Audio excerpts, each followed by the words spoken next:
Tisha Campbell, man, she's one of my favorite comedic actresses of all time. Like, I don't know if I have her on my Mount Rushmore, but like, as she demonstrates in this episode, we're going to cover later, man. Like, she's got the chops. She's always had the chops. Happened in the 90s.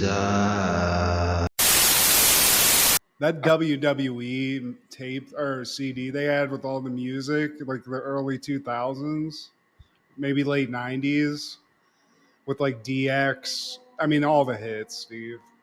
Yeah. That shit. I need to get that again. Just like find it at a thrift store or something. Just put it in the car. I used to rock out to the DX theme song, just driving around Perrysburg. Suck it. Suck it, you bitches. I like that Triple H song that people hardly ever talk about. It was probably like his second or third edition. On sale? Is this on? Yeah. Yeah. Well, I mean, the best song on it's Mark Henry's Sexual Chocolate. It's a sexual.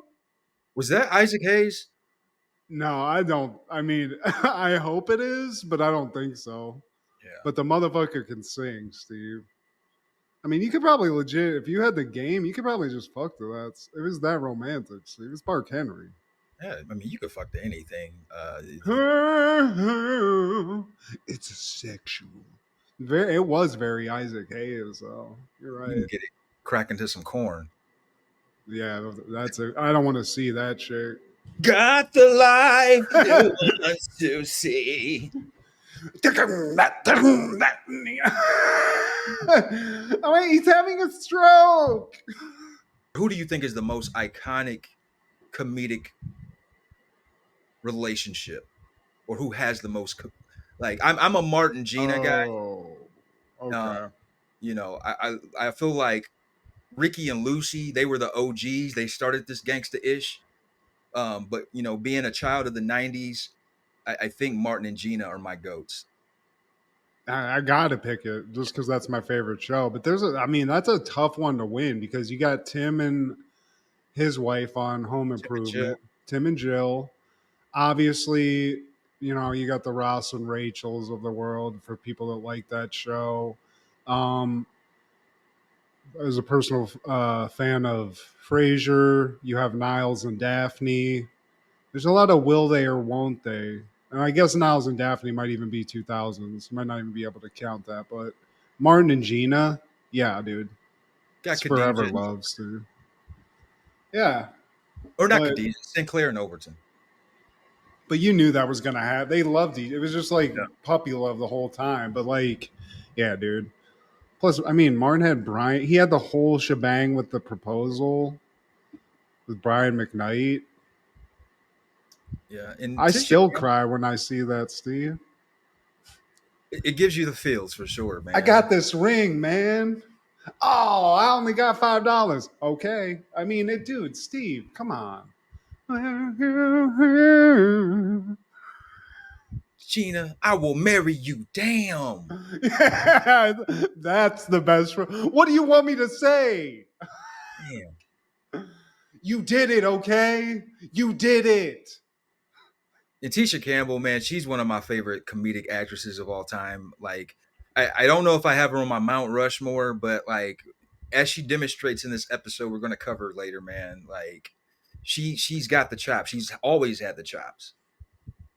I think this show has some of the best like female comedic actors because both her and Tashina Arnold are both heavy hitters. Yeah, you know. I always got to stand up for Pam, but yeah, Gina is she's a G, dude. She's been funny in multiple things, and in this, she does this time and time again. She's very good at this. She has to like keep up with Martin, who at the time is one of the funniest people on earth, and she does that. She's really good at it, and she's multi-talented, very good singer and shit too. And man, as we're heading into fall, like, I'm going to try my hardest, Matt, to not dig too deep in the Martin bag because we are touching on season 2. And man, this is the season. 'Tis the season with the CD player. This is the season where they get stranded at the Detroit bus stop. at the bus station. This is the season where John Witherspoon comes to visit for Thanksgiving, and not my mama bird.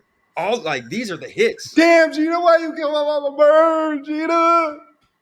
and like you You ain't gotta gotta worry about that, Gina. You gotta worry about mama getting a slice.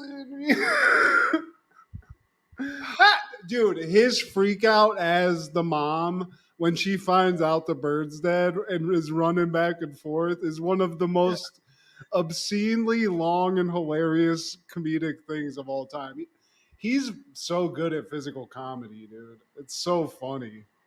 Everything like Chilligan's Island didn't happen in that season, but you're right, dude. Season 2 might be it.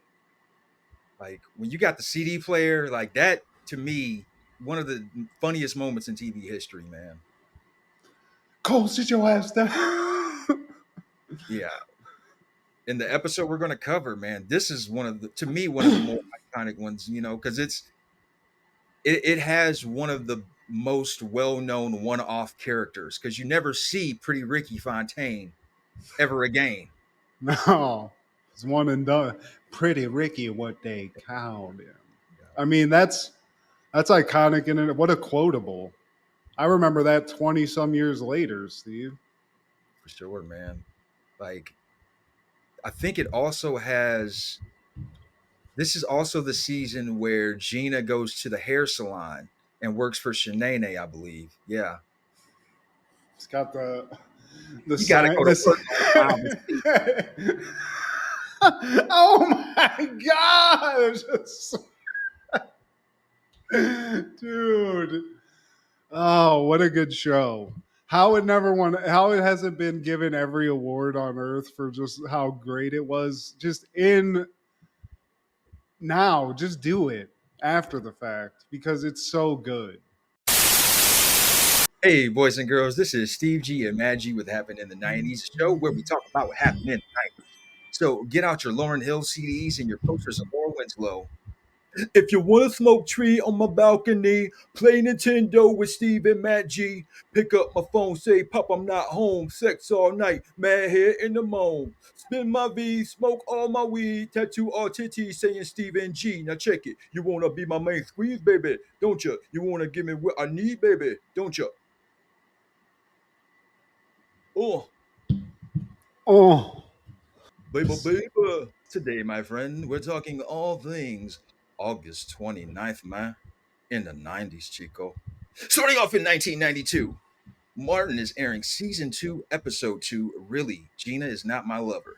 Martin tries to impress his old schoolmates at his high school reunion, but things go wrong when Gina arrives looking terrible after a day at the dentist. Damn, Gina! what happened to you? Right away, Steve, we get one of the great side characters of Martin, Shanae. And she's coming back to her place because she lives right across the way from Martin and bumps into Pam and Gina, who, not a great relationship. Uh, she calls them Nosy and Snoop Dogg. So cantankerous, man. Yeah. Like, I feel like they're always getting punked. Pam always stands up to Shanae, but it always seems like Gina's like a little intimidated. Well, and Shanae's coming in hot on a high personally because she just won the Golden Weave Award for some really high quality wig work that she did. So, Yeah. she's a winner. She goes in and Shanae's like, Pam, I saw that movie, The Crying Game. Okay. But you're not fooling me Pull with that the weed. lip.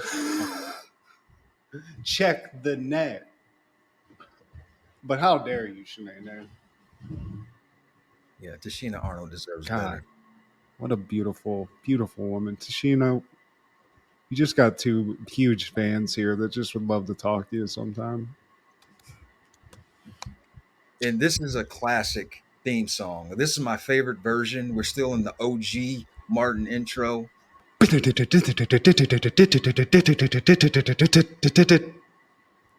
My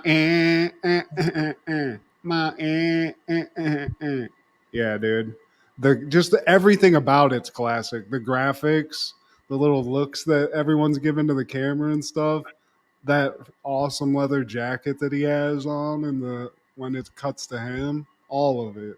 This is just vintage '90s. It's just take me back. Opening scene, man. We see Martin. He's getting ready for his high school reunion, and Gina, you know, she comes out. She's like, I don't know what the big deal is, anyways. Well, it's a big deal to Martin because he's like, all the people couldn't get with, all the people who stole your money, people who stole your girl. He's like, I wasn't always a Mac, Gina. I wasn't always the man. Oh my god, yeah. Back in the day, Ricky Fontaine, Pretty Ricky, what they called him, took his girl, and he's a little salty about it. See, but what he explains to Gene is that the reason it's a big deal is this is when you get to front on all those suckers. Okay, you get to go there with an agenda of revenge and get yours. And I applaud this kind of behavior, Steve. I love Oh, this. yes. The power of petty. Everybody loved him and hated me, Gina. And he wants his baby to be there with him because that's his trophy. And he said that with you by my side, there's nothing stopping me from being man of the decade. But he needs her to look top notch, Steve. So, he's got her a little sesh at Juanita's bumper curl to get the hair weave just or whatever she's gonna get. And he's also got her a little trip to the dentist. She's like, I don't know, my teeth are great. And he's like, Gina, look at that. And he shows her, I guess she drinks a little too much coffee, Steve. Yeah. I mean, damn. So he's got her a little whitening appointment too at the dentist. He's pulling out all the stops because he has to walk in the man, Steve. Got a feeling you're going to be a showstopper, Gina. Dude, when she pop locks like booty shakes into the bedroom at the end, that shit was hilarious. Also, it's great. Rerun crowd. Oh yeah. And later we see Martin. He's making a payback list, Steve. He's got the pen and pad out. There's no phone. There's no notes. And Cole and Tommy are in his apartment with him, and they're going through the old yearbook, reminiscing, Steve. Yeah, I'm making a payback list, Cole, and you're not on it. And versus Keisha, and they were like, "Isn't that the girl that left you for Ricky Fontaine?" Yeah, pretty Ricky with that. Then they And talk about. Oh, go ahead. I was going to say, then they see, Tommy sees somebody, I think her name's Vanessa, Yeah, in the yearbook, and they're like, man, whatever happened to her, man? And he's like, man, I was trying to get with it, but Pretty Ricky's older brother Chico stole her from me. Pretty Chico, what they called him. So apparently, this is just a just a family of just girl stealers, Steve. fuck the So, Fontaines. but Tommy's going too. He's got his own little agenda. He ain't with Pam yet, so he's like, maybe I can make a little love connection with an old flame. See what's up with Vanessa. See where her head's at, and see what that head talking about. And Pam, she comes in. She's there to see Cole, and he needs to sign a contract. Basically, they have an agreement that Pam's going to show up as his date, as his boo. What's on the plate for her is that she gets a round trip to anywhere she wants. Because Cole, I believe he works for one of the airlines. He's like a Yeah. janitor or something like that. I think he does the bags, but I guess he got, he'll hook it up with the ticket. He's got a discount. And, you know, he's like looking at the contract. He's like, there's a lot of demands on this. I could just get Big Shirley to come. I don't need all this. Yeah. I don't need to pay for a plane ticket. I can just pay for a 5 or a 10 piece or whatever. And Pam's like, can Big Shirley fit into this? And I would sign my goddamn soul away, Steve, to have a night with Pam in that dress. Round Gotta trip. be it honest. is. Yeah, exactly. Where? I don't care. Space. We'll figure it out. Yeah. Venus, you want to go to Dubai? I have good credit right now, so I think I can get a credit card enough that I can pay for that. Give me a sec. And then Gina pops up. Martin opens up the door, and he's just like, "Damn!" God damn! She looks like she got in a fight, Steve. I mean, she looks like Riddick Bowe just did a 1-2 piece on her. He even asked her, "Baby, did you get jacked?" It's the most important day of his life, Steve. I mean, he's sitting there having a panic attack in his apartment, like, why, God? And I love it when the door opens, you're like, maybe I should have just waited a second. I'll give you like more time. He makes some joke about that, but yeah. And Gina's turns out everything went wrong, Steve. You know, she got fucking. What happened with her? What happened to her? What happened? Explain it. Doctor gave me an avocado mask. But baby, you were allergic to avocados. I know. And then the dentist hit a nerve with the Novocaine. Oh, damn. And he's like, well, you know what? Damn. You can just stay here, okay? She's like, do you want me to go? He's like, I love, she starts like drooling and he has to get like a magazine. He's like, ah. Uh. I feel like that was an improv moment, showing his like, Yeah. Girl, you're his, leaking. his timing, man. He's a comedic genius, bro. Um, yeah, he catches the slobber with the magazine, and when she asks him, "Are you sure?" Like, baby, I've never been so sure in my life. She's like, I guess I'll just take some painkillers and see you tonight when you get home. And he just leaves, but he's just like, damn. Give me some sugar. Oh, give me some dab. Yeah. So then we're at the reunion, Steve. I mean, and again, I just got to say, going into it, I love the thinking, Martin. If I had the nuts to do this, I would do this. I would, Steve. I would. I'm not. I don't think I'm that petty, but it just looks so fun. Oh, So I know I'm petty. That's why I'm just being there. And Tommy, he's coming there looking for Vanessa, but Martin, he's there looking for all the smoke. First victim, Clarence Baker. Remember me, Martin Payne? yeah. Yeah, I love that. With the big, I used to climb my big ears. Now I got the number one radio station in all of Detroit. Yeah, so You still selling them tapes out the back of your car? Man, that's just oh, Clarence, it's not temporary. It's a damn job, and everyone knows it. If you yeah, get hook that me up. new Luther, Yeah. I heard it's kicking. Whoa, whoa, whoa, whoa, whoa, whoa. Check.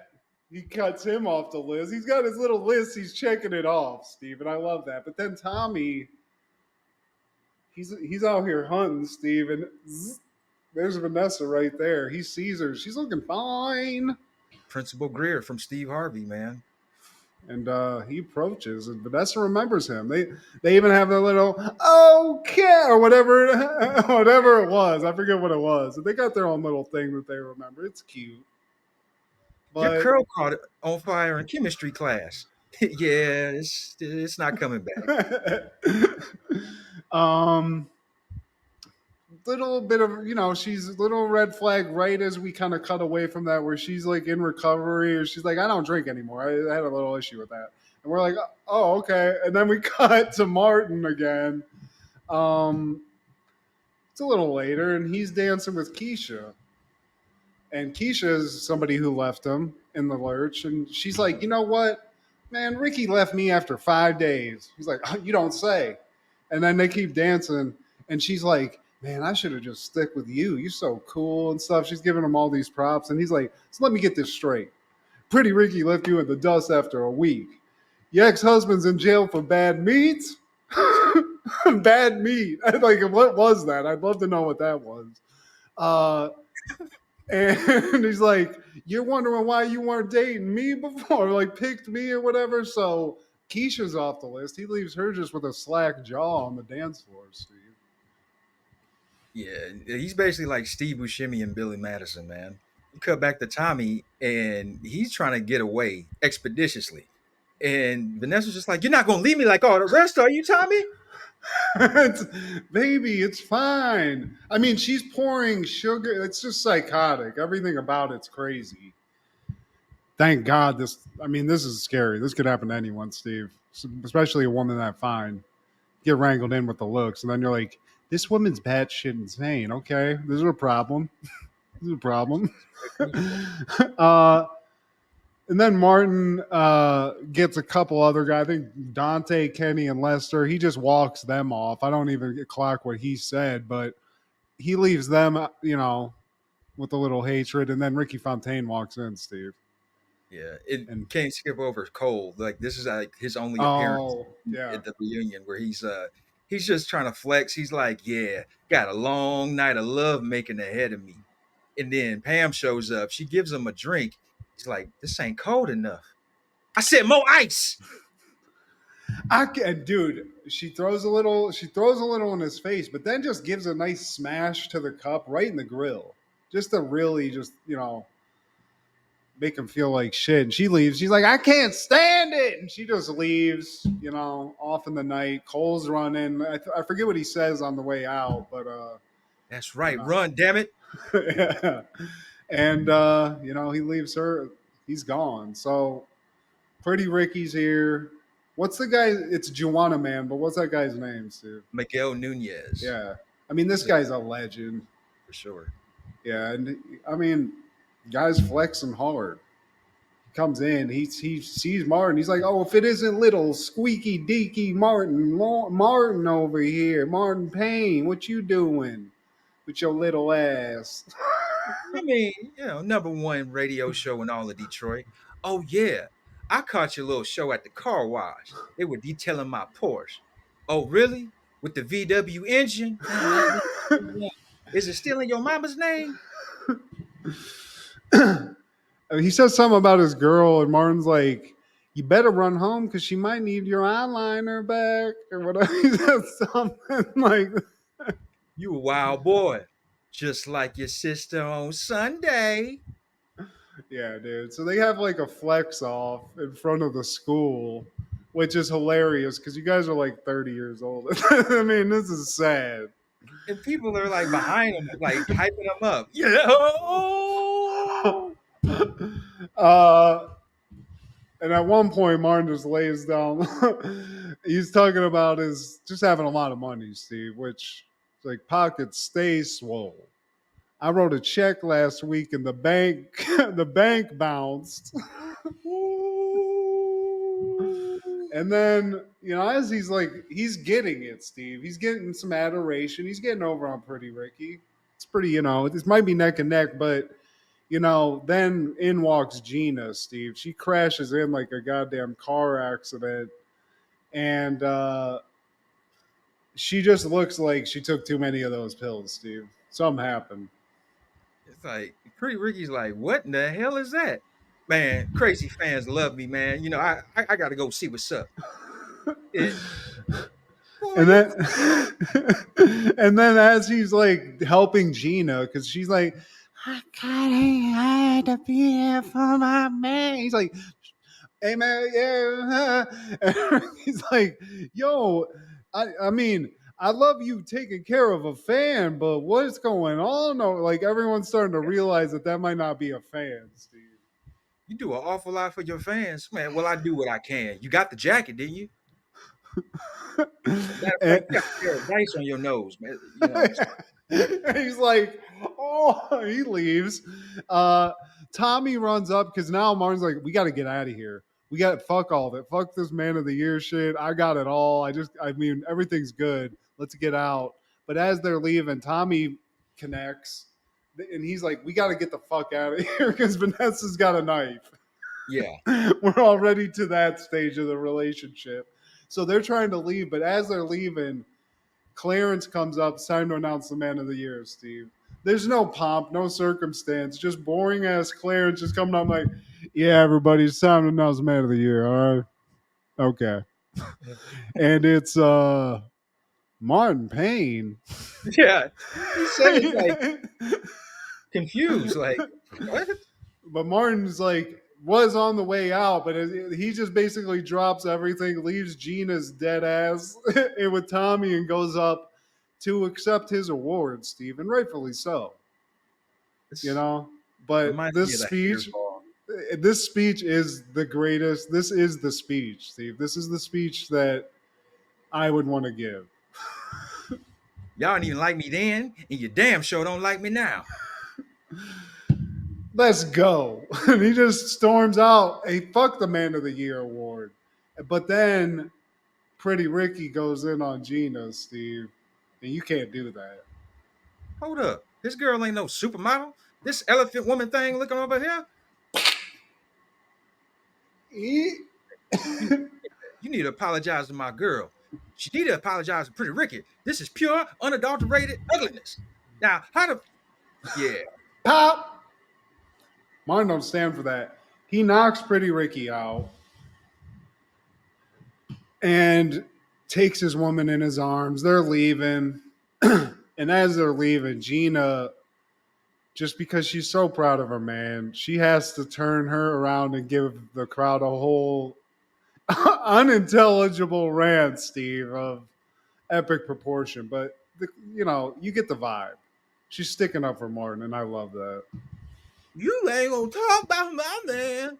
You can kiss my ass. Like that's Dude, classic episode, dude. And also just another shout out to Miguel Nunez, because that guy is a 90. I mean, he's still a legend probably, but he was just like not the main guy in a lot of stuff, but the funniest thing in a lot of stuff. You know what I mean? you've seen Harlem Nights, haven't you? Yeah, hell yeah. Yeah, he was a part of Arsenio's crew where they're outside shooting at Eddie Murphy. You broke my nose, man. Brrr. Stop it. Stop shooting. Yeah, dude. I mean, people like Joanna, man. That movie's fine, and he's funny in it. But he was just in he was a funny character in a lot of movies.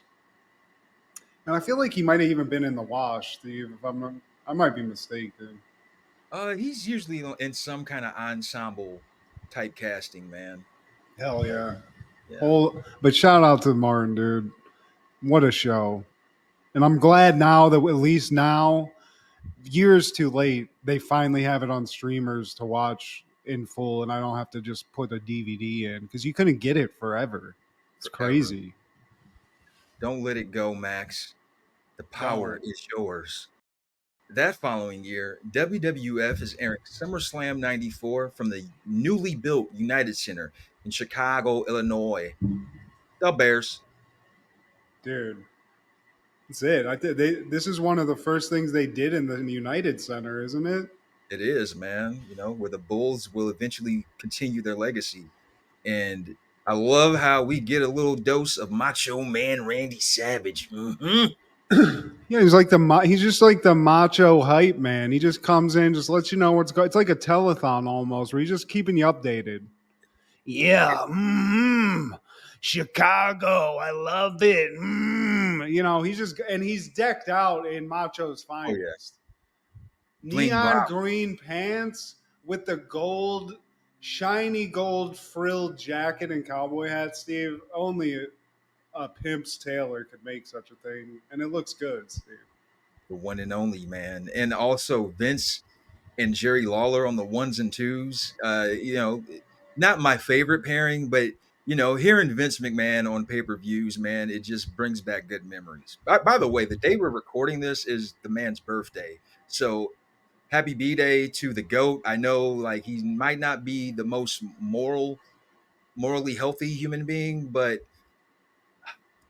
again, from the department of the redundancy department, don't know what my life would be like without the man. So happy birthday. People like Woody Allen, Steve. We can like Vince still, you know? Thank you. Come on. Yeah, happy birthday, Vince. God bless.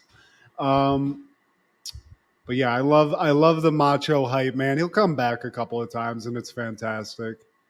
They just said, Randy's got to get paid. He'll come out, he'll do 5 minutes, go back and do a couple of lines, and then we get right to the matches, Steve. And the first one, Bam Bam Bigelow and Erwin R. Shyster, who are part of Ted DiBiase's $1 million team, I guess. I don't know if Bam Bam's necessarily, is he part of the squad?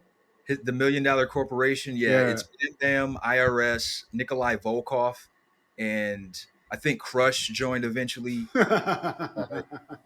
Yokozuna would be a part of it, I believe. But yeah, Ted DiBiase, he's doing some triple duty in this pay per view. Man, he's coming in and out of different matches, being a part of various storylines, and they're facing the Head Shrinkers, Fatu, the Future, Rikishi, and Samu with Alpha, R.I.P., and Lou Albano.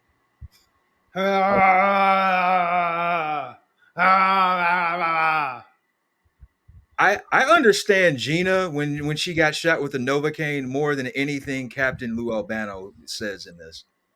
I mean, what happened between Super Mario Brothers, the TV show, and this? Because you could at least understand his ass in that. Here, it's I was like, dude, did somebody literally give you a roofie or something? You're just out here just going nuts. But I love Captain Lou, Steve. He's an Of old course, school guy. I wish I had. I like the vibe. I want to be Captain Lou when I'm that old. the Unless he was rubber a piece of band shit. I don't know, but um, yeah, dude. Ted DiBiase's out here, which I love. I love IRS too. I now I'm seeing him again. He's fun. You know, he's a good villain.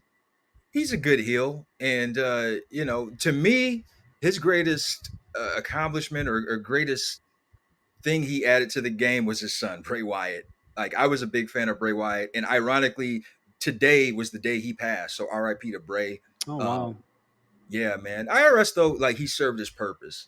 Um, it's interesting to see like these future Attitude Era stars, and some of them are a part of this SummerSlam. Like that's what I liked about doing back to back SummerSlams. Like last week we did 99. This week it's 94, man. And Rikishi, I don't think he was a part of SummerSlam 99, but seeing him as a part of the Head Shrinkers and the evolution of him becoming.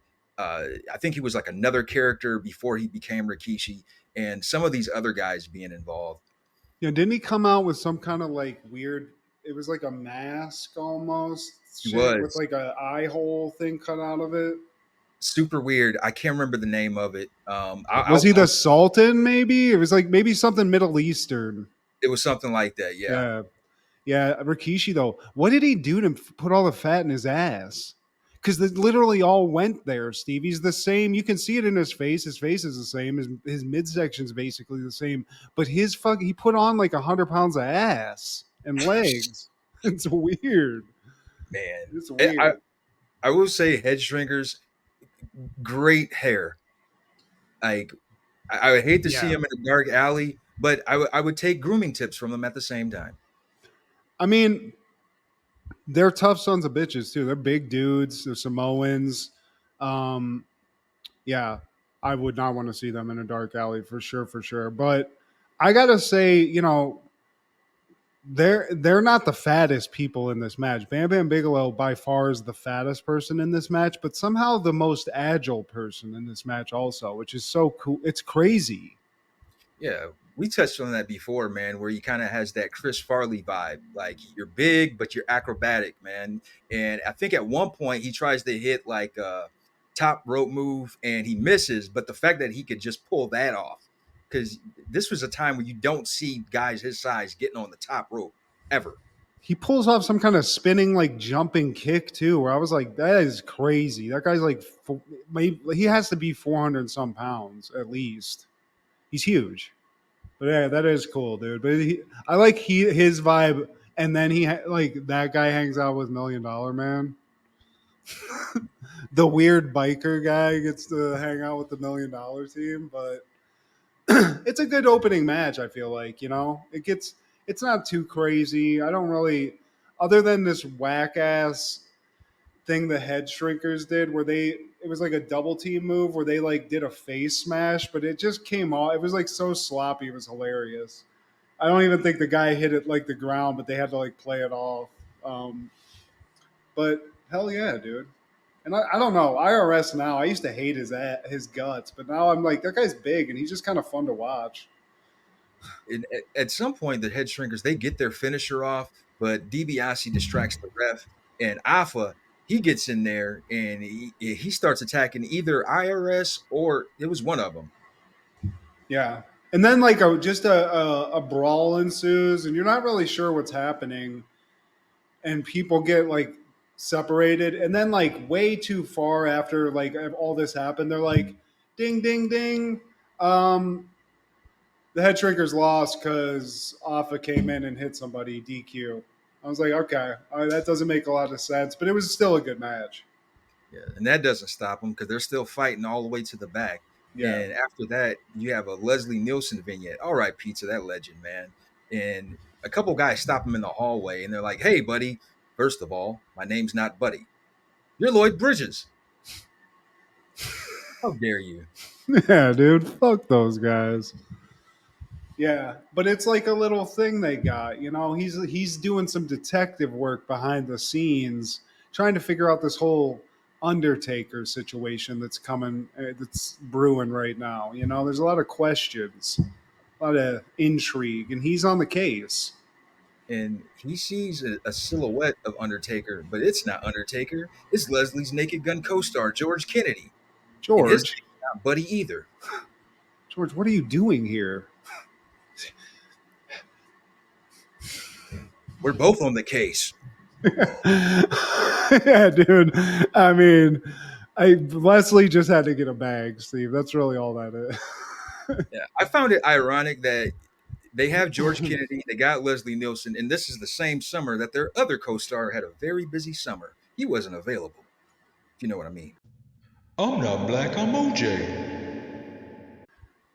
They needed something to think about, Steve, because they knew. OJ had been calling them for a while about certain issues that he was having. Hey, both, you ain't returning my both. But then we go to a match.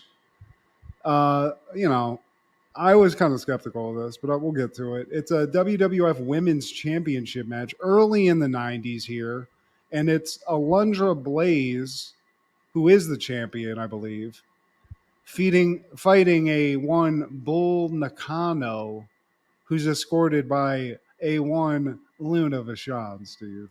She makes another appearance. And with Luna, her vibe never changed. Ah! Just one gear. Early 90s, late 90s, don't matter. It's like Mac's mom and It's Always Sunny if she was on cocaine or something. It's just like insanity. But what I like about Luna is she has Bull Nakano. And I don't know what Bull Nakano looked like before Luna got involved with her. But I think whatever Luna has is contagious because now Bull Nakano has crazy, insane hair and veins painted all over her face.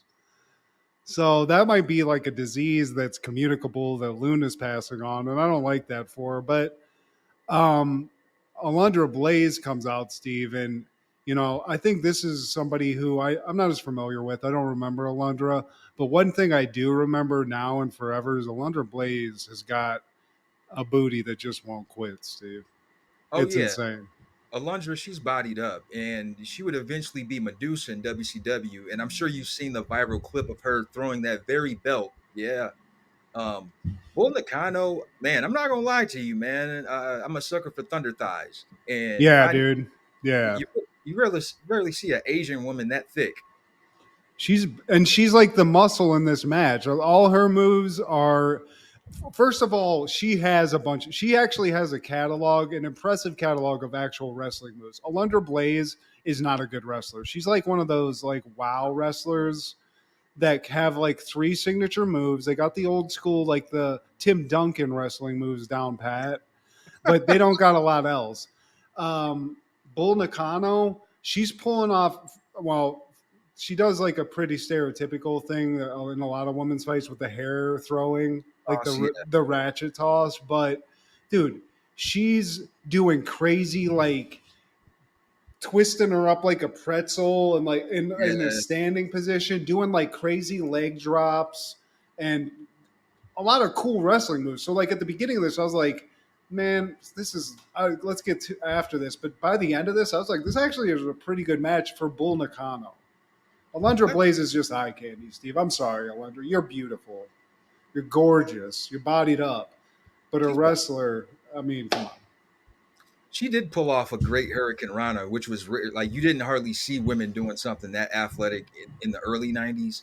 Um, And that move that you talked about with Bull Nakano, it was like a four-leaf clover meets lion tamer. I ain't never seen that shit for either. Dude, I mean, I was like, what the fuck is she doing? Is she gonna do like some kind of crazy power bomb move or something? But no, she just was like stretching her out, which that was crazy. But dude, Yeah. she loses this match by doing a top rope leg drop, getting air with those big ass legs, and she pancakes right on that beautiful voluptuous ass, Steve.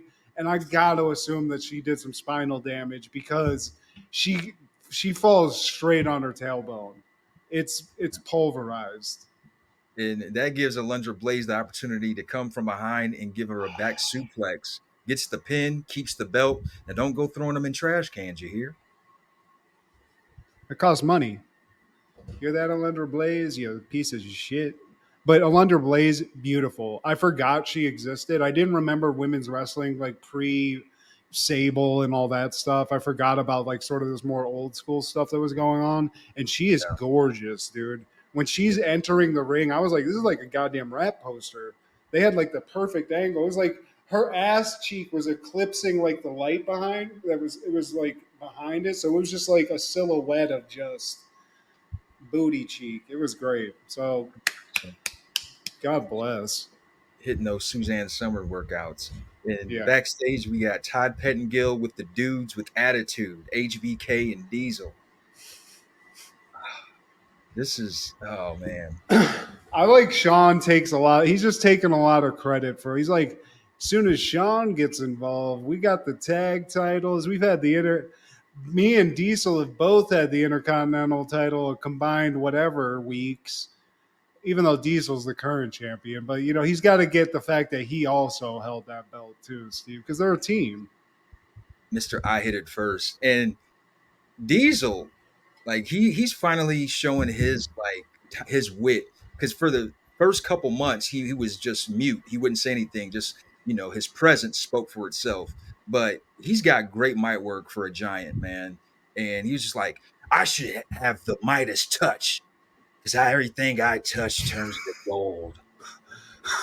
Yeah, dude, it's big sexy, dude. And And I I think love that he has on his tights Big Daddy Cool on the tights. I mean, that's ballers, dude. got to represent. And we find out that Razor Ramon's going to be accompanied by the late great Walter Payton, and HBK even has a statement for that. He was like, "Oh yeah, they call you sweetness. Well, you two are going to be oh so bitter. Oh, Yeah. Oh, but this is the match, Steve. If you were trying to sell me on the pay per view, I'm coming to watch this. The outsiders going toe to toe, oh two of yeah." my favorite wrestlers in a match. Um, yeah, and honestly, Razor Ramon, the look, the razor blades on the green neon green tights, the white boots are a little much for me. But this They is were like he's teal. They were kind of like tealish. okay. They looked white to me. Maybe I'm colorblind, but both of these guys, this is like their pinnacle of like physically. I feel like this is when they were at their best. This is a great match. And it's even more fun to watch knowing in hindsight that all three of those guys are like best friends. Hell yeah. And that's where I was kind of thinking like all the stuff they're doing, like big dicking each other and stuff, when they get on the ground and have to like when they I'm assuming are communicating with each other and stuff, like, dude, we're killing this. Like, here, do this. It's just as cool when you're thinking I wish there was some way that you could hear like they had them mic'd up and you could listen to that as like a commentary track or something where you could hear how the sausage is made, you know? Like they do with NFL or something. Yeah, I just think that'd be so cool. But yeah, dude, Diesel versus Razor Ramon. But I'm on Team Razor. I'm not a huge Bears fan, but everyone loves Walter Payton, dude. It's sweetness. I mean, you could argue the greatest running back of all time. I would probably lean more towards either Jim Brown or Barry, but you have a strong argument for Walter, man. And I feel like this isn't talked about enough because you're showing up with Walter Payton in United City in Chicago. That is huge. That is huge. And In shout out to Chicago, Walton Payton, the shirt Walter Payton has, because I was always too fat to wear that Razor Ramon shirt, and I wish I had it because it's so cool. I want that shirt. it's still to this day, man. And I kind of feel like Walter didn't fully understand the assignment because in the beginning of this match, Shawn Michaels is talking his shit, playing up his character, and seems like he's kind of punking Walter. And Walter, he's just, he's not used to this world. I kind of felt like he should have been, yeah, he's like, no, man, I don't want no smoke. Like, no, dude, you're sweetness. You in Get in Chicago. there and spear his ass. Yeah, talk some shit.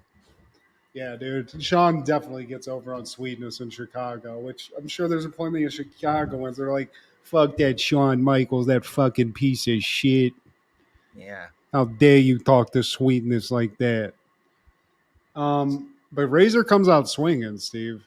And Razor Ramon, Scott Hall, those punches he throws, it's full extension. It's a great punch. Both these guys have great punches. Kevin Nash does too, but I just am a huge Razor Ramon fan. I can't say good enough shit about the guy. Hall or Nash? You're leaning more towards Hall, right? I'm a Hall guy. I got to go pick between them, it's tough. I like both of them, and obviously Hall or Nash has the Ninja Turtles cred that Hall doesn't. But dude, everything about him, he's using machismo, Steve. I don't know what better way I can say it. So I just bought into it when I was a kid, and it still is cool. It's a fucking fake Scarface character. I love it. Hey y'all. And Dude. as expected, Shawn Michaels is just interfering all throughout this match. He's more involved with the match than Diesel. Yeah.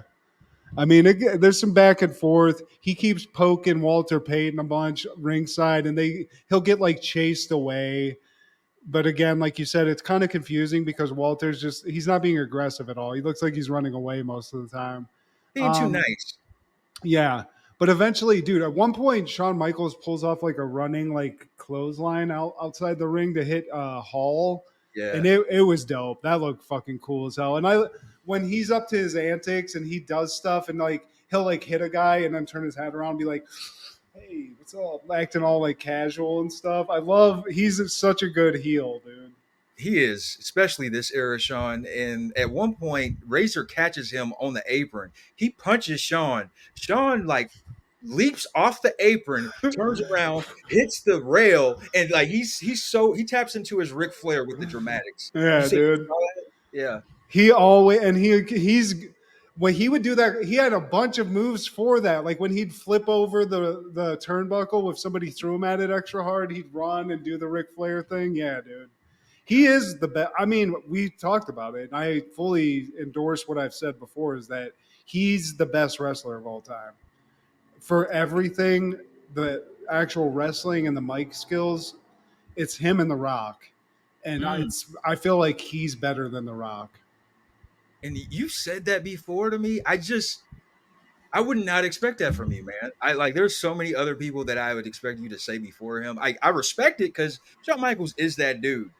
He is that dude. And I think for me, man, Bret Hart, watching it as a kid, I just thought he was such a jerk. And I didn't like the jerk wrestlers. I didn't appreciate him until I became an adult, really. Yeah. Okay. It's like, he's so mean. He's just being mean. Why is he so mean? I don't like it. Stop it. Yeah, Stop but it.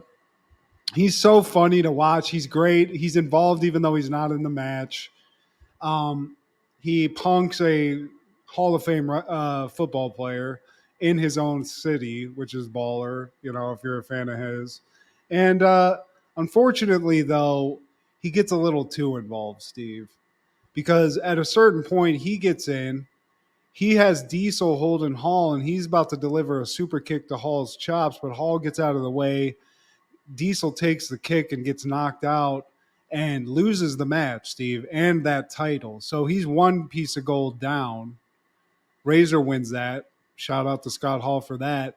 But I don't know if this is the first time, but this is setting off a little bit of bad blood between Shawn Michaels and Diesel here because Diesel's a little perturbed, Steve. Yeah, man. I had two straps. Now I just got one. You see the rift as they're walking to the back, Get man. back here, man. Sean's like, hey, man, it's cool, man. What? Shut up. Let's go back and And party. and the celebration in the ring was pretty cool. You know, you got two legends in their own right, no longer with us. You got Walter Payton with Scott Hall, aka Razor Ramon, and Walter Payton's son Jared, who would eventually be a star for the Miami Hurricanes. And you know, he played in that championship game against Ohio State. I don't know if he went to the league. He might have got drafted, but yeah, I just thought that was a great image seeing, you know, Walter in Chicago, United Center with his son, and Razor, man, one of my favorites. Dude, Razor got a huge pop from the crowd when he came out. And it wasn't just because of Walter Payton either. When he came out, everybody was like, I love it, dude. It's a stud, man. And back to Macho Man. This event didn't get enough of Randy, in my opinion. But I'm he's just like HBK. I don't want to be you for all the money in the world. Mm-hmm. Give me another line, brother. He's in the middle of a coke blackout or what I call a whiteout. And then we cut to Todd Pettengill, he's got this is rare, Steve. Two guys who are about to fight each other in an interview together, head to head, and it's Tatanka, it's Lex Luger, and heavy accusations from Tatanka about Lex Luger possibly selling out to the Macho Man. Oh Um, man, he's been nipping at his tail for a while. Pause. And like this is very weird. It's like Tatanka was being just nosy, like a nosy neighbor, and just like you're a sellout. Like that's the No, angle. no. Why'd you have that? Where'd that bag come from? Where'd that bag come? Why were you hanging out with Ted in the Applebee's after that one thing, bro? What were you doing, bro? Like, Like, bro, and fucking Lex Luger's like, no, not true. I'm it's gonna not just, true, man. I suck at, I suck at mic work. It's not true. Really That's does. it. I mean, when Tatanka's doing you like just running circles around you, something's wrong, Lex. The best thing he ever did is go, "I'm pissed now." That Yeah, was true. That was like real emotion. So dude. Tatanka standing next to Lex Luger, he looks like Ric Flair, bro. And he has all the receipts. Yeah, but back in March you did this, and then what about on Monday Night Raw? Man, I saw you coming out of his locker room, and then in April, like, bro, get a life, man, you Tatanka. got that. We had that Heineken 24 pack that we went twosies on, and all of a sudden you come back and there's only 6 beers left. Who drank all the beers? Who drank all the beers, Lex? You sold out, Lex. He says, but here's one thing I will say, Steve. You know, Lex Luger, he used to be the narcissist. He's a very patriotic, the all American. I forget what he is. Um, he's bodied up. He's a bodybuilder. Tatanka, he's bodied the fuck up, dude. I mean, he's shorter, but he can hold his own visually against the Lex Luger. I didn't remember him being so ripped up like that. He's still in pretty good shape for his age, man. You know, he's pretty active on social media, and I will say his theme song bores me. I just felt like if it was the same guy that did all the classics, Jim Johnston, maybe for this one he got bored because it's just yee yee yee yee down down down down down. It's just Yeah. your standard, like, yeah, could have done without it. How do we make this all existing song Native American? Throw the little yelling thing in there. Cool. There you go. Hey, did anybody know where that sexual chocolate theme song went? Dude, and also I love how Vince has to call you can't just call Tatanka the Native American Tatanka. It's the Native American. I mean, I get it, Vince. We get it. Okay. If the turquoise and the beads didn't fucking give us the tip, we get it. Okay. Trying to 10, reach, 10 Tatankas in, you can let it go. All right. he's losing that demographic. He does his homework. Yeah, dude. But Tatanka is very butthurt about this whole selling out thing. And I'm kind of on Team Tatanka, not only just because I don't like Lex Luger, but after seeing Lex Luger in this, and maybe we've pointed this out before, it's a very petty thing. Fuck Lex Luger and his little ass nipples that he has, Steve.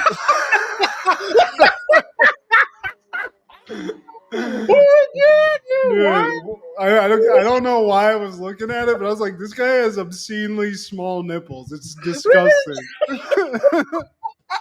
Dude, I was like of all things, man. Oh my, that is God level petty right there. I mean, I can't Hey, so help it. nipples, huh? Your little ass nipples, punk. Fuck you. I'm Oh, bodied up. I don't care. Them shits is like dimes. The pussy ass. steroids shrink your little ass nipples, bitch. I'm with you Um, though. I didn't clock the nipples. Now they got my attention, and I yeah, don't like the whole everything about it. It's he's a bland character, like you said. He yeah. doesn't have mic work. The whole patriotic thing. It's the '90s now. You can't just like sell us the whole. Oh, let's beat those Russians. Like it's the '90s now. We don't care. We don't have any countries that were a threat to us in this time. So And it's like all yes, these guys have muscles. Like you ain't the only motherfucker with. You gotta at least be able to say some shit or do some outlandish shit other than lift a heavy human being. Because I've seen it. I'm glad you lifted Yokozuna. That was cool. I saw Hulk Hogan lift Andre the Giant. You know what I mean? So you gotta step it up. And switching from the narcissist to just having a flag on your undies and just having your nips out and your fucking bullshit demeanor, I'm just over it, Lex.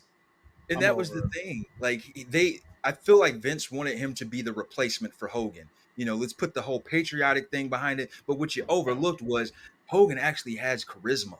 He actually had some one-liners that you couldn't wait to hear. Let me tell you something, brother, or let me tell you something, Mean Gene, or something. What you gonna do? It Like you don't. wasn't even good, but you know what it was, Steve? It was rehearsed, and he's pulled it off well. He wasn't like, you know what, man? Like, it seems like Lex Luger was trying to riff, and it's like, bro, you can't improv. You clearly can't.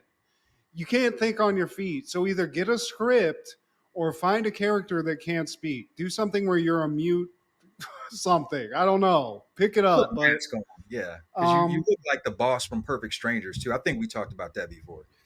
he does kind of. That's hilarious. But I was down on this match. I don't like either of these guys that much. Tatanka, it's fine. It was whatever. It's whatever. Not a huge fan. But I gotta say, Steve, they pulled a 1-2 on this where I came to the conclusion of this match before it happened where I was like, man, it'd be kind of cool if this happened. And what I thought was what happened. So I got to applaud the storytelling here because this match is going on. It's blase, obviously. We got Luger in there. He's getting Tatanka a bunch. He gets hammered. He gets hatcheted a bunch. But a lot of that, He gets a The couple of those from the top rope. And then in walks $1 Million Man because there's all this, clearly somebody's sold out here. So $1 Million Man walks in. He's got cash in hand because he's the fucking $1 Million Man. He's got his little bag. He's got a little duffel bag of money like he's on a Coke deal. And he starts starting shit, Steve. Lex Luger sees the bag. He gets a little he gets infatuated with $1 Million Man. He's trying to we're trying to figure out what's going on here. And then come to find out, Steve, this has all been a big fucking scam by the $1 Million Man and Tatanka. Tatanka, he's the sellout, and he goes in. They start beating Lex Luger's ass, and now he's in the $1 Million Corporation, and I love that. the accuser is the guilty one. He's a And turncoat. They really try to thread the needle of we got to say something, but it can't be racist. But they're calling him a turncoat. It goes full anti Tatanka, but I love it, dude. He's telling the crowd to shut up. They beat the shit out of Lex Luger. They leave. They're starting to laugh, and then $1 Million Man plays a G move, and he's like, "You want to get a little more, kid?" And yeah, get some. Tatanka's like, "You know what? You know what, Tatanka? Go in there, beat his ass again." Tatanka goes back in. They beat his ass. They leave Lex Luger in the middle of this ring, unconscious with money stuffed in his mouth, Steve. That yeah, that's That's villainy. baller alert right there. That's it. Tataka came to that ring like Martin came to that reunion. He wanted all the smoke because he comes back, gives him a sleeper hold. He's like, all right, I choked the fuck out of him. Then he comes back again and stomps the shit out of $1 Million Dream, baby. He puts the boss's move on the guy. chokes him out as like almost to me as a sign of respect for the new boss, and he leaves him with a couple hundo in his mouth. Buy some new fucking bigger nipples, Lex. Yeah. Hit the bricks. And I love King's like, that's $100 bill. And then backstage, we got the legend Gorilla Monsoon. He's on the phone with all the fans, and he's just like, "This is just disgusting, Tatanka. You're a disgrace to all Native Americans." You damn right, Ledge. You right. You let them all down. But I like how he's talking on a phone, but he's also in a mic, so he's doing double duty. Where he's like, "Yeah, it's crazy. Yeah, large deep dish. Tatanka's a shame. It's a shame what he's done to this nation." Yeah. I think he also says Chief J Strongbow's in the back, in like waiting in the wings to confront Tatanka as a member of the Native American Society, just because he's sold out to the man, basically. Steve, Let our people down. fuck that single tier. Now, this next match, it is an example of guys that were in the event we covered last week and completely different character. Well, one of them at least completely different, man. We got Jeff Jarrett versus Mabel, and Mabel's wearing Rod Roddy's shower curtain. I think he was Viscera, that was his name in SummerSlam '99. This time around, he's like a early '90s stereotypical rapper, and he's Nah, got his protege Oscar with him. I thought it was a Make a Wish thing. Oscar's out there, but here's what Mabel looks like, guys. Have you ever seen Demolition Man? Have you ever seen Wesley Snipes in Demolition Man? Now picture that with it sung by every bee on earth. From every angle.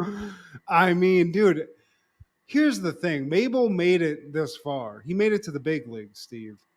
But the guy legitimately has 5 minutes of wrestling, and the match has to end, I think. They have to call it because he can't do anything else. And this is a hilarious match, by the way. Double J in his like alien urban cowboy outfit where he's like from the future. He's like a gay stripper, but he's got the blonde locks. Um, he's got the strut, but he doesn't really have the weight, Steve. He's getting manhandled, and most of the match is him hanging onto Mabel like a little boy, trying to just like put him in a sleeper hold, which I think is hilarious, but you know. Ain't that great? And he does punch Oscar, who's just he's an innocent bystander, Steve. He came Yeah. out with a little boom bop rap that was pretty cool to bring Mabel out, but I don't think Oscar wanted that smoke, and he took one to the chops. So Yeah, like he basically he attacked Oscar. Like he punked him, man. yeah, And dude. in the crowd, we see Abe Knuckleball Schwartz. He doesn't serve a purpose in this match. They just wanted to cut to him coming down amongst the crowd. And the guy playing Abe Knuckleball Schwartz is also the Brooklyn Brawler, amongst other Oh, things. okay, all right. I remember him. This Greasy. this is the cheesy era that night we're in '94. So yeah, Also, shout out to Double J's album that's soon to drop called "Ain't I Great." Soon to be a platinum hit. But basically, just not. This is a classic little guy, fat guy match, Steve. There's a lot of a fat guy. Oh, like a lot of just that, and I'm not a fan. and that was his style, and it was his detriment, man. Like he tried to do a big splash off the top rope, he misses that, and then at some point he tries to do like Jeff Jarrett tries to do like a schoolboy roll up when they're like ducking. One guy is crossing the ropes, and he stops. Mabel stops, and he tries to sit on him, and he misses that, and that basically gives Jeff Jarrett the opportunity for an easy pin. That's it. That's all it takes. But Mabel, he waddles to the back to get his revenge. So give him about 20. Got to get an apple juice or something to get the blood sugar up, but he'll be there. He'll be coming for you, Double J. Yeah, If you don't get on the spaceship fast enough. freaking Looney Tune stripper. And next is another Leslie Nielsen, George Kennedy vignette. And while they're talking, you see another silhouette of Undertaker showing up behind them. Yeah, Vince fucking fucked it up. They could have seen it, but again, Leslie's getting paid per second. We just need to get him a little more money, Steve.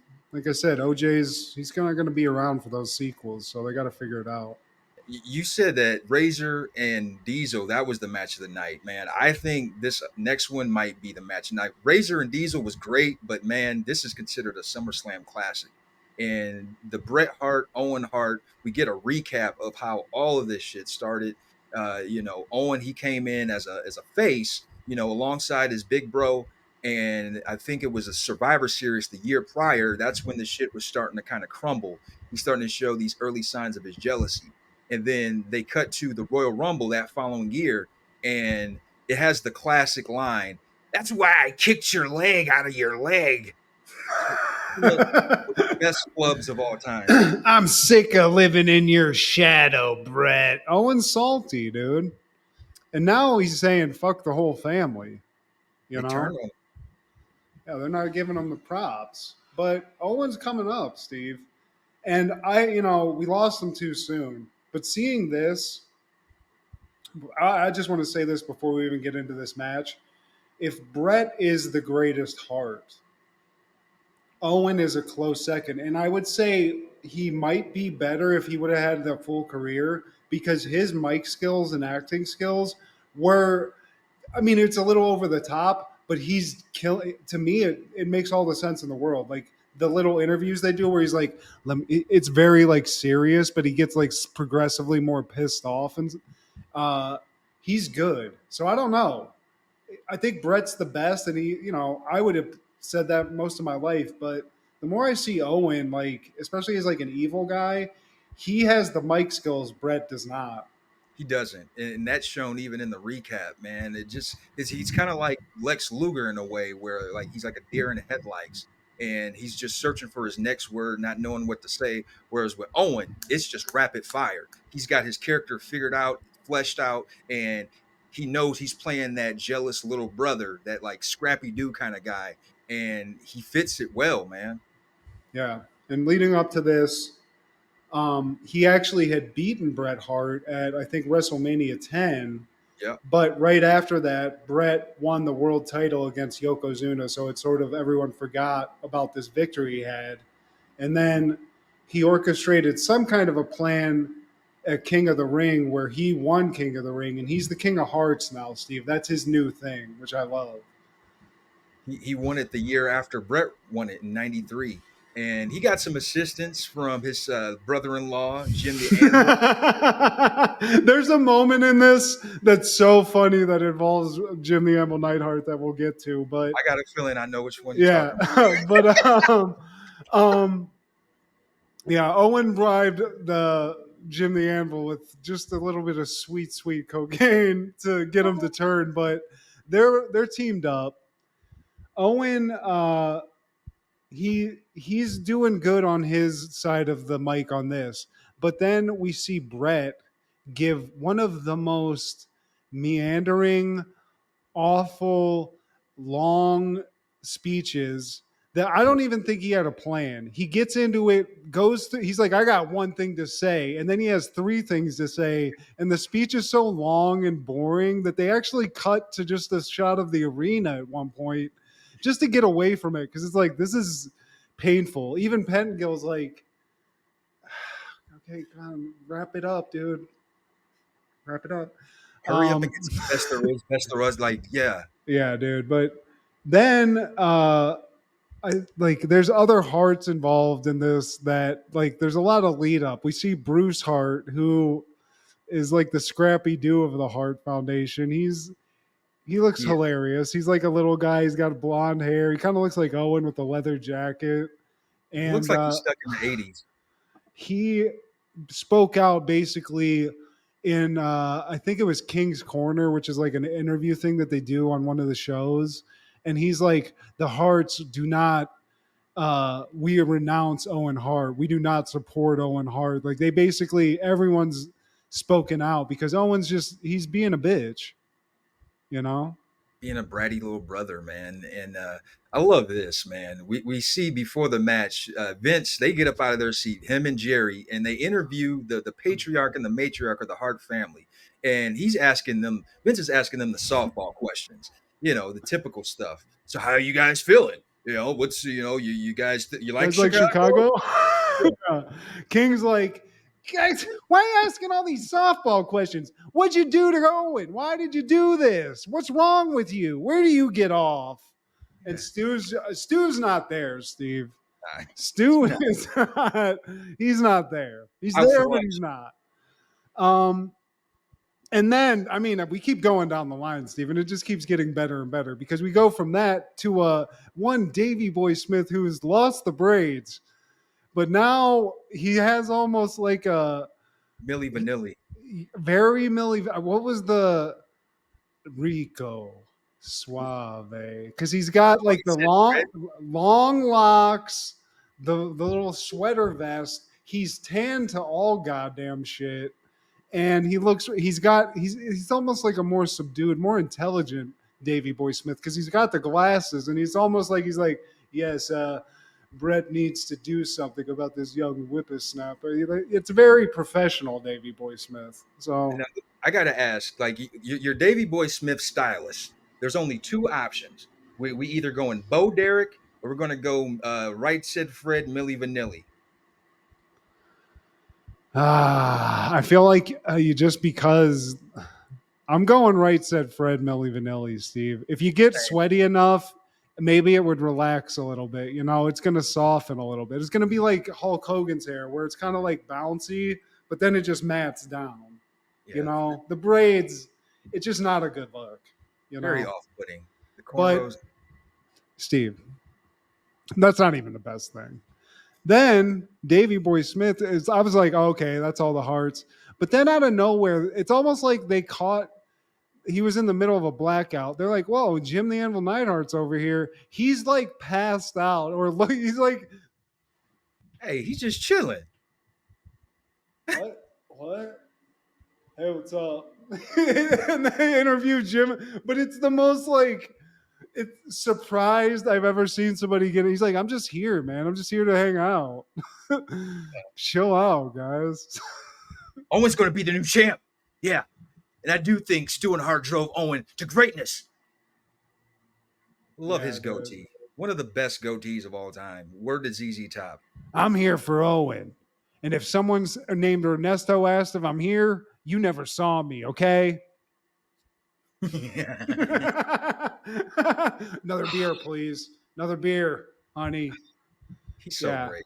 But Oh, then Brett's awful promo happens after that, what we were talking about. But then we get to the match, Steve. And this is a classic match, and it's a good match. But the the rules are you got to get out of the cage. Now, I would assume that means crawling over it, something that takes effort. You could do that, or you can just walk out the door. And I don't like that. It doesn't make a lot of sense to me. that's kind of the standard cage rule. They've been doing that for a while, but I know what you mean. It just makes it seem too casual. Like you don't have to put as much effort in. It's like, all right, he's in the turnbuckle. I could just sprint. Yeah, just drop kick your like do a spear out and just sell out, dude. Sell out like you're stealing home. But this is it, brother on brother violence, and Owen he starts smacking Brett around. Steve, he's getting all that aggression out quick. Yeah, he attacks him at the door. Like fuck this shit. Yeah, Let's get dude. to it. So my question is, if he did that, just like scooted, was like scoop, and just went out the door, does he win the match? He wins the match. Oh, okay, well that's crazy. You got to change those rules. Well, I guess it depends on if the bell had rung at that point. Okay, you're right. There is a bell ring to announce that the match is there, but um, I don't really. I like the wrestling. There's a lot of good wrestling in this, but most of this match is he's almost over the top. Yeah. He just drop like logic says Owen should have won this match 30 times. 30 minutes later, he's getting pulled up by his tights again, eased back into the ring again, and or is trying to claw his way out the door. You And know? I think that calls attention to them being able to sell this story. because that's what really puts this match over, man. Because like you said, they could easily have won this a couple times, both of them, but they really sell that struggle to get down or that struggle to get out the door, and also like the camera angles. I think that helps sell. Because if you're just sitting on one shot, it can kind of look like that's kind of weak. But they're doing close-ups of the struggle. You're up in Owen Hart's nostrils, and he's just like, He "Ah!" means nothing to me. Just yelling at his mom and dad. It's like, damn, this is some bad blood, Steve. And they cut to Anvil, and that's like it's it's some foreshadowing because they just keep cutting to him like, oh yeah, Another beer, please. He's 10 deep, Steve. He spent about $100 in brewskis at SummerSlam. He's blacked out. And again, it just keeps going back and forth. There's a lot of like fun mid, like hanging on a wall, getting in a fist fight yeah, stuff.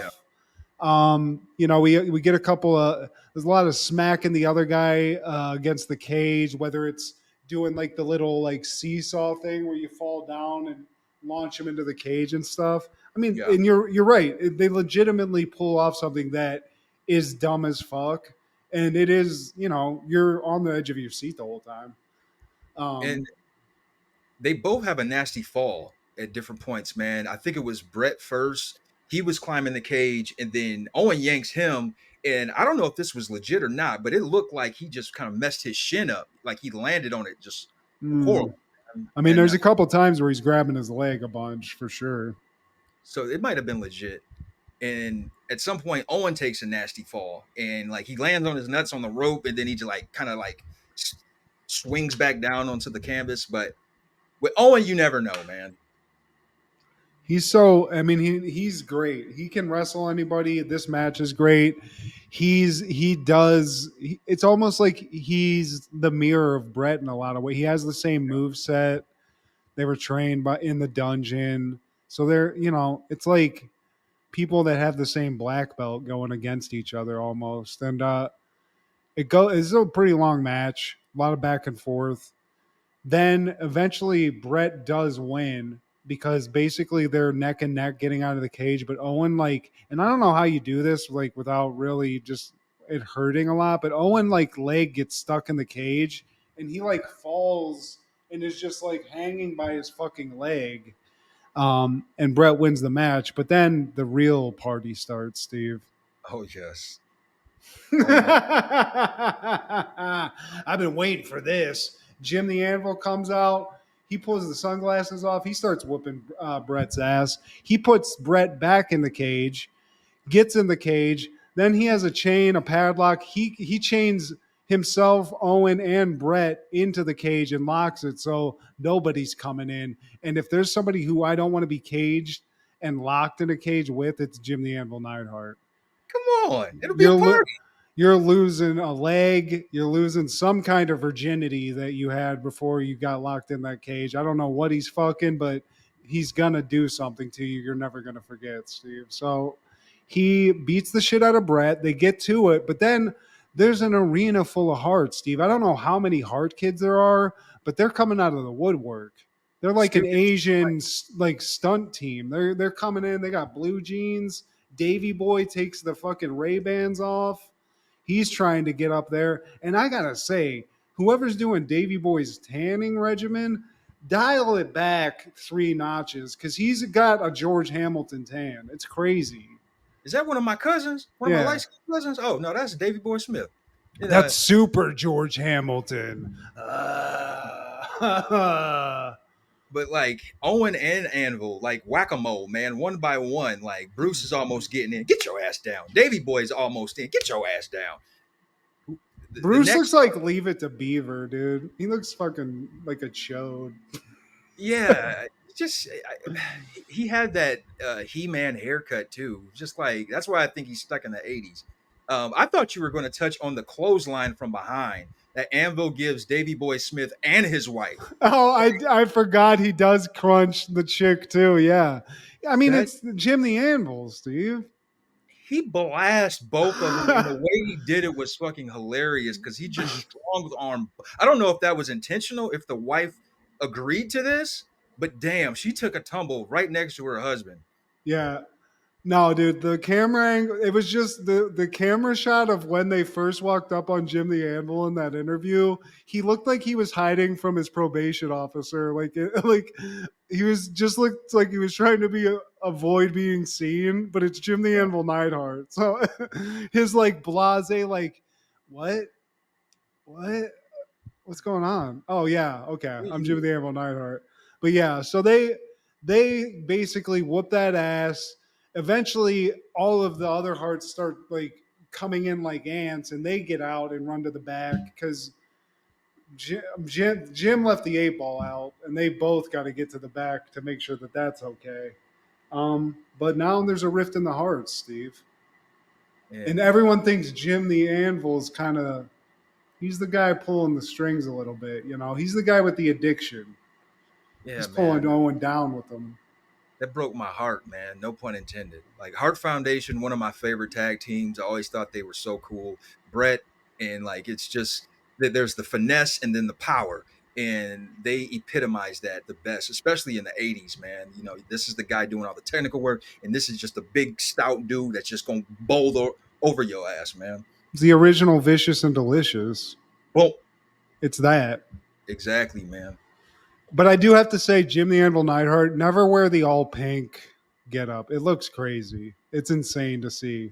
Put a little black in there for the contrast because they show him once. I was like, you look like a fucking crack Valentine.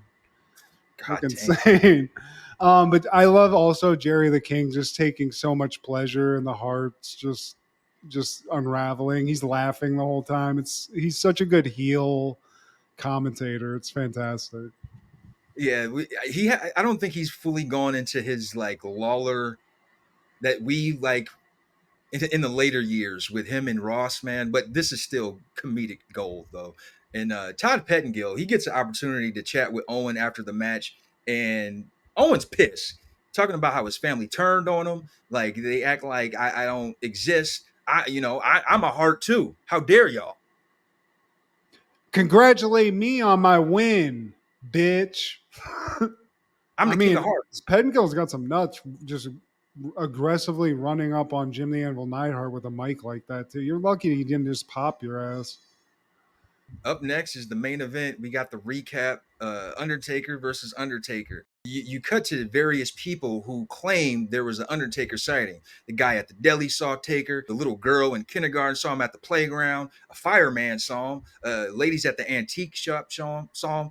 And we cut to Ted DiBiase at the cemetery, and he knows the real Undertaker. He's been talking to the Undertaker. But then we cut to Paul Bear. He was like, "Bullshit! I was playing spades with him last night. You Oh, don't know shit, $1 million man. I call Cap." Yeah, and Paul's a little miffed. He's miffed about all this bullshit going on. Taker basically retired after being put into a casket. He went to the Nether Realm for a while. He had to take a break. And that right there was when I first became an Undertaker fan. Royal Rumble '94 of that year. This was the casket match with Yokozuna, and at some point there's a ruckus. All of the heels from the company, they come out one by one. Jeff Jarrett, Crush, the Head Shrinkers, both of them, and Taker's just doing the whole rise up. I don't care. Boom, boom, just laying them out one by one. I was like, this dude is so cool. He's Oh yeah, he's dude. with the shits. And like they put him in the casket, he still rises up. And then like they do that little video where he just like rises out into whatever to nothingness. That was weird. That was weird, but Yeah, I mean, dude, he put Ultimate Warrior in a casket. I remember that traumatized my ass. I was like, he same. killed him. Yeah. Yeah, when they showed the scratches on the inside of the casket door, I was like, dude, he's dead.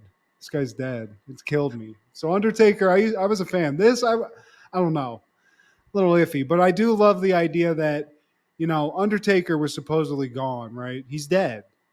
$1 million man, though. He knows one thing that'll bring anybody back from the dead, and that's a shitload of money. So now he's coming around. He's like, guess what, guys? I went to the bank, took out a loan, Just joking. I had enough. Found the Undertaker in the Nether Realm, brought him back, and he's got what appears to be an Undertaker. Steve, from Middle Earth. he's got something. Paul Bear's pissed off. Paul gets choked out by this fake Undertaker or this Undertaker, the $1 million taker. And then all of a sudden we hear dong, and the real Undertaker, he's like, oh, Paul's about to nut. And there's apparently two Undertakers in this world now, Steve. He crossbred, the devil brought, like, copied and pasted him when he was in the Nether Realm. I don't know, but um, we got a little Undertaker on Undertaker violence about to happen here. May the real one win. And like Ted DiBiase, this is his third appearance. I hope he got paid for this event because he's doing all the work. Where do you think all the cash came from? That was just what they paid him for the night. He's like, I guess I'll use this. It's not enough, but let me get out there. Fuck you, And Vince. I'm the real $1 million man. And Uh, he brings out his taker. And then out next comes Paul Bear, and it's just him. And after he gets in the ring, a couple druids or grim reapers, they come out with a casket rolled out, and Paul Bear brings out his big jumbo travel size urn, super special, size. Super size, Steve. and a beam of light shoots out. And I guess this is Undertaker's bat signal. Yeah, That's his spirit, Steve. Oh, I mean, Paul Bearer looks like he's in the middle of a stroke. It's just a very high-powered flashlight put in a gigantic urn, 8 times the size of the one that Paul Bearer used to bring around.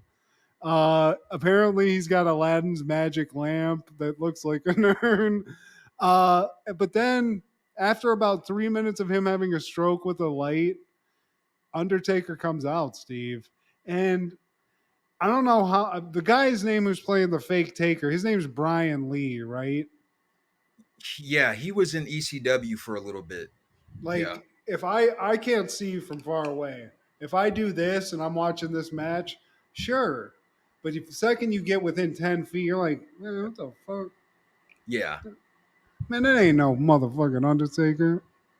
This is Undertaker. Let me hear you say, It- I was thinking, man, if they had this in modern times, the crowd would shout "Timu Taker." yeah, yeah, dude.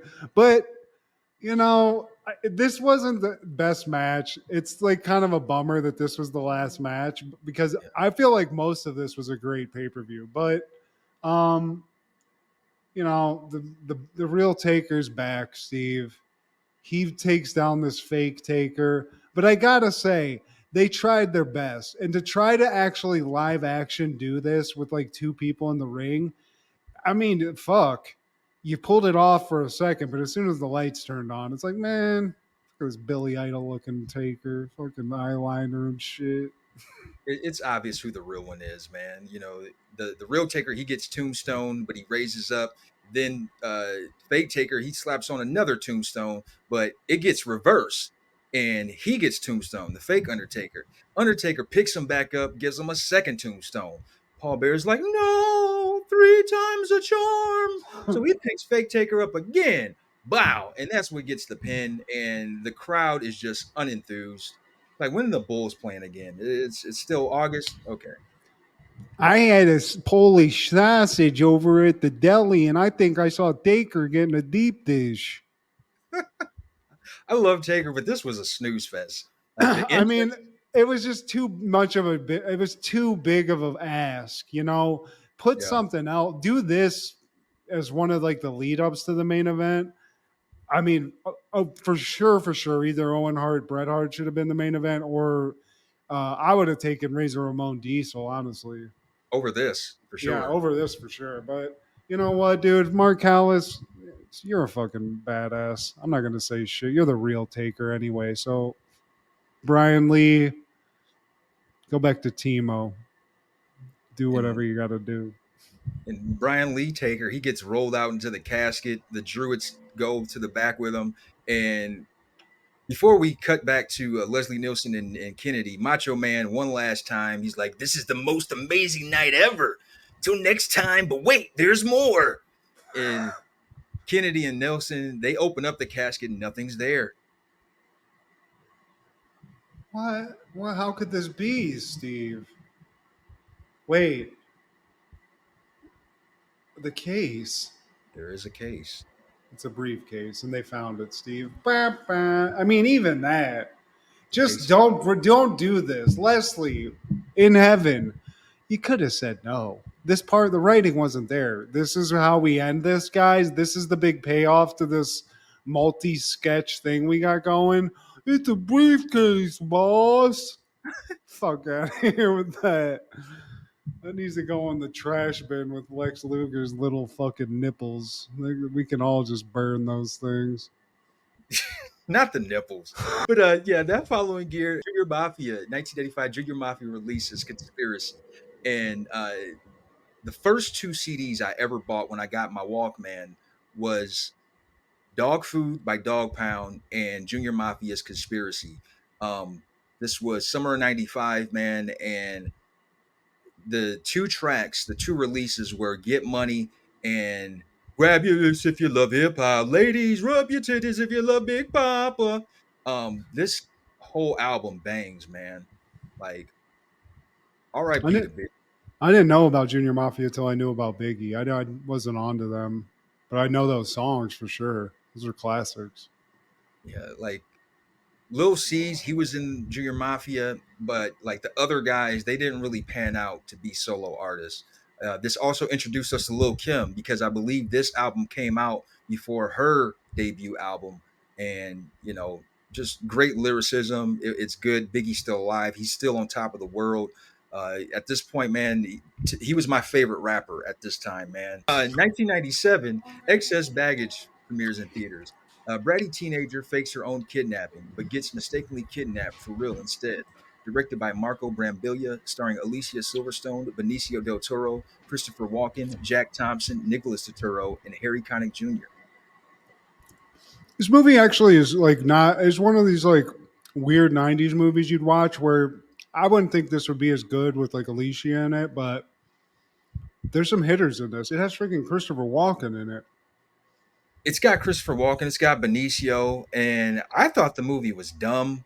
Yeah, this is one of those where it's hard to get behind the protagonist because Alicia is playing this bratty rich girl who just wants attention from her daddy, and she's going about it the wrong way. Like, she's trying to pull some scam on her old man because he was just never involved in her life. But big uncle Christopher Walken, he was more of the father figure, and really Christopher Walken is the driving force that got me through this movie, honestly. It's weird that Benicio's like a romantic interest in this too, because he's never really painted as that, you know. Yeah. Because now he's like the silent killer, just like the badass. But yeah, I didn't remember this era where he was like sort of emo Benicio, you know. Looked almost Very like he should be in Dawson's Creek or some shit. I think it was the writing, man, because you have these top tier performers, and it should make it somewhat of a feasible flick. But yeah, it didn't land, man. That's just my opinion. I just remember it being kind of like not a horror, like a steaming pile of shit. But I did not watch it. I just watched the trailer and I remembered some moments from it, especially the Christopher Walken stuff. Um, but yeah, I mean, if you like a nice, handsome, young Benicio del Toro, check it out. If you're a fan, it's worth that. And Alicia, man, you will always have a pretty mouth to me. But also in 1997, Netflix is launched as an internet DVD rental service. It was founded by Mark Randolph and Reed Hastings in Scotts Valley, California. And it's an example of something that in my life I have true like information on where I completely wrote the company off as something stupid. I was like, I don't want to have somebody send me DVDs and keep them and then return them. And even in the realm of that, I started to come around. And now what it's become, I was like, this is going to be around for like 5 years. It'll be gone. like Red Box or some shit. But no, dude, it's huge. Here we I was are, an idiot. I should have invested. man. Hindsight's 2020, Matt. But Hey, any callbacks, honorable mentions, or takeaways? well, Steve,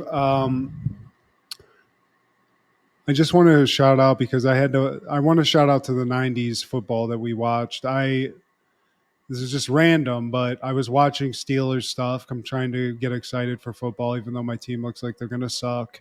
And I was reminded of the Super Bowl, and I just thought you'd enjoy this because you're a Cowboys fan. But, I'm in junior high. I'm on top of the world because I moved to Ohio and the Steelers are dominating. And then we get to a Super Bowl with the one Dallas Cowboys. And I can only say that Neil O'Donnell, the quarterback, watching it again, shout out to Neil O'Donnell because I hope you made a lot of money off of whoever paid you off for that. Throwing directly to Darren, what's his fucking face? He threw directly to like three of your guys. He threw better passes to your cornerbacks than he threw to any of the wide receivers that game. But Darren Woodson and that's what it was, Darren Woodson. But shout out Yancey Thigpen. He was a Steelers wide receiver I forgot about. Shout out to that guy. That guy was a badass. I remember Yancey, man. He was solid for y'all for a little minute. And this is also the time y'all had Slash.